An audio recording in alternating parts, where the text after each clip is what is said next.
الصلاة على المختار في القدم محمد سيد الكونين والثقلين والفريقين من عرب ومن عجم فاق النبيين في خلق وفي خلق ولم يدانوه في علم ولا كرم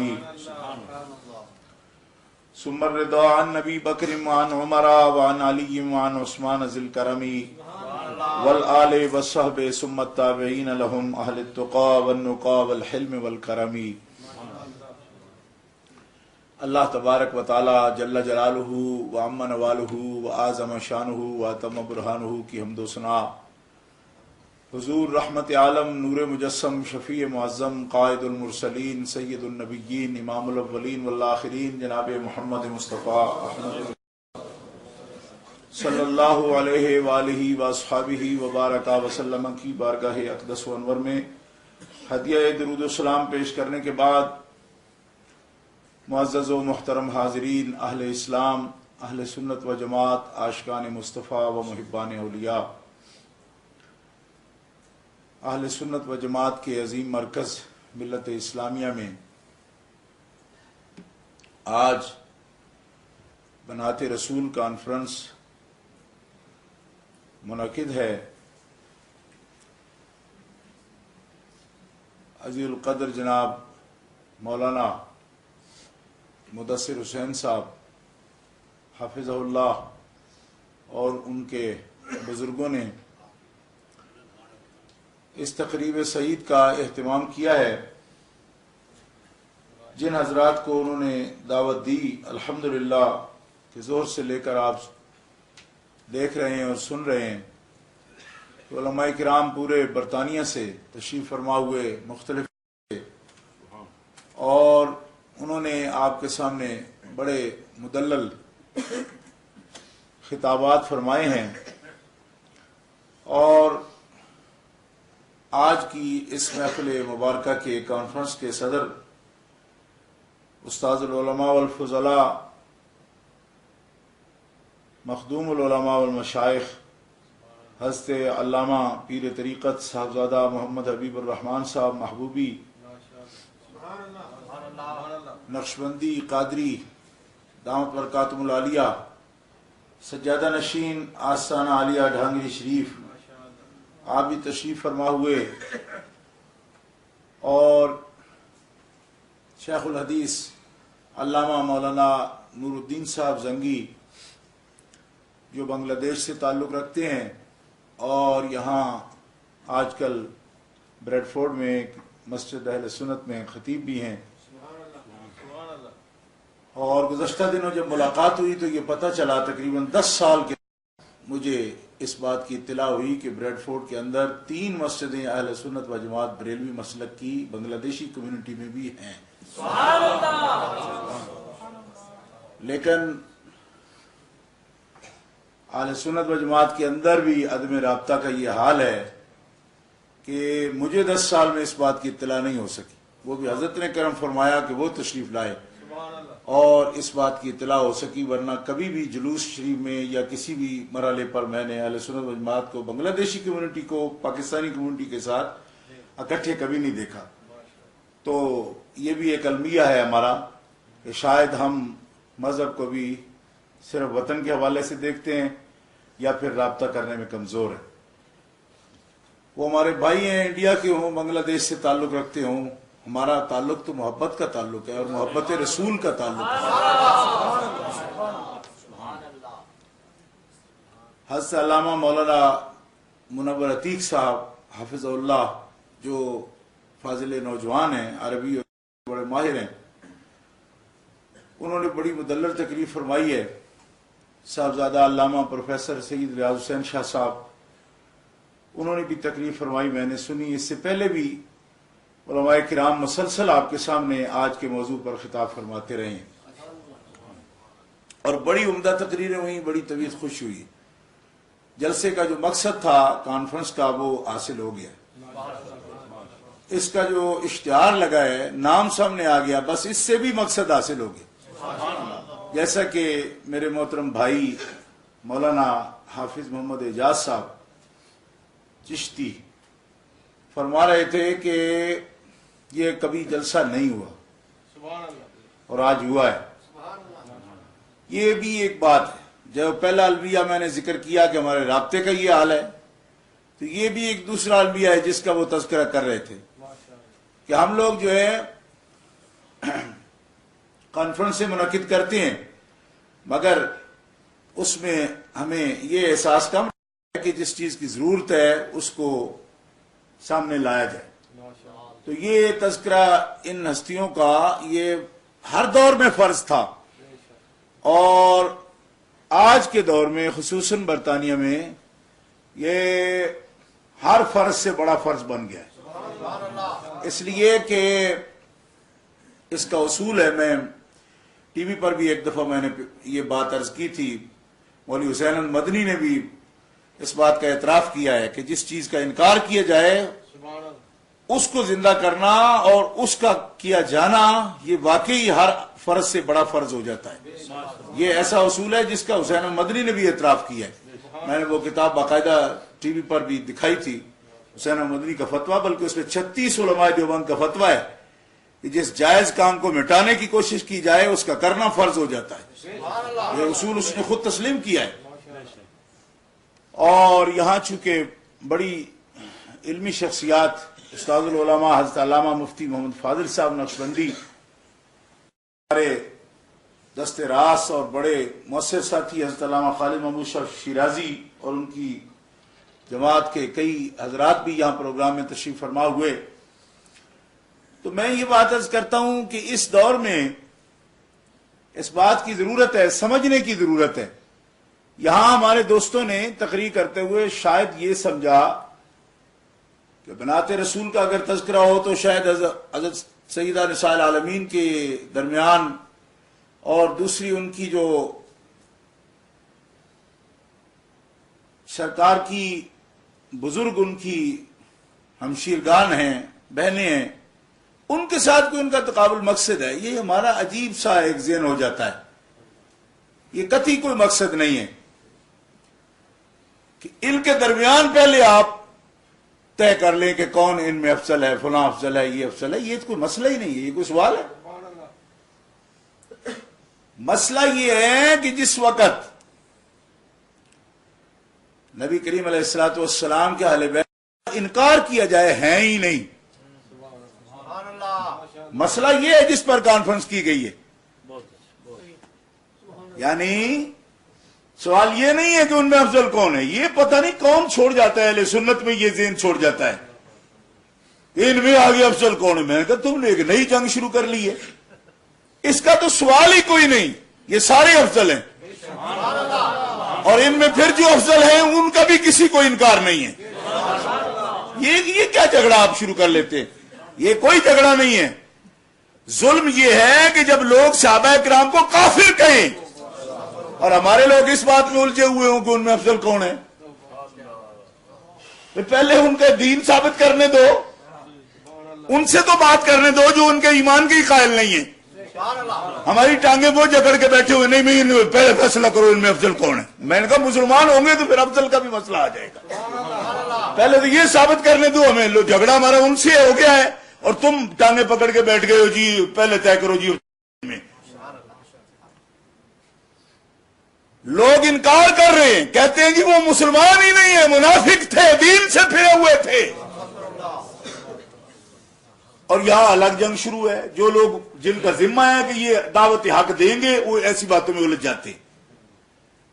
آج بھی اس بات کی ہمیں ضرورت نہیں تھی کہ ہم یہ بات کریں گے کہ ان میں آگے سرکار کی اولاد میں کون افضل ہے. ضرورت اس امر کی ہے کہ اولاد ہے آپ کی. کانفرنس کی اس لیے ہم کر رہے ہیں کہ اولاد ہے آپ کی. اور یہ وہ بات ہے جس کو قرآن پاک بیان کرتا ہے. آپ نے علماء سے سنا. ابھی علامہ منور عتیق صاحب نے اور میرے اندازے میں علامہ صاحب دلشاد حسین صاحب بھی پہلے تقریر فرما چکے ہیں. یقیناً ایسے فضلاء پہلے یہ مسئلہ بیان کر چکے ہیں کہ قرآن پاک میں اللہ رب العزت جل وعلا نے اپنے حبیب صلی اللہ تعالی علیہ وسلم کی اولاد آپ کی بیٹیوں کا بیان فرمایا اور جمع کے صیغہ کے ساتھ. قل لازواجک و بناتک، اپنی بیویوں سے کہہ دیجئے، اپنی بیٹیوں سے کہہ دیجئے حبیب وہ پردہ کریں.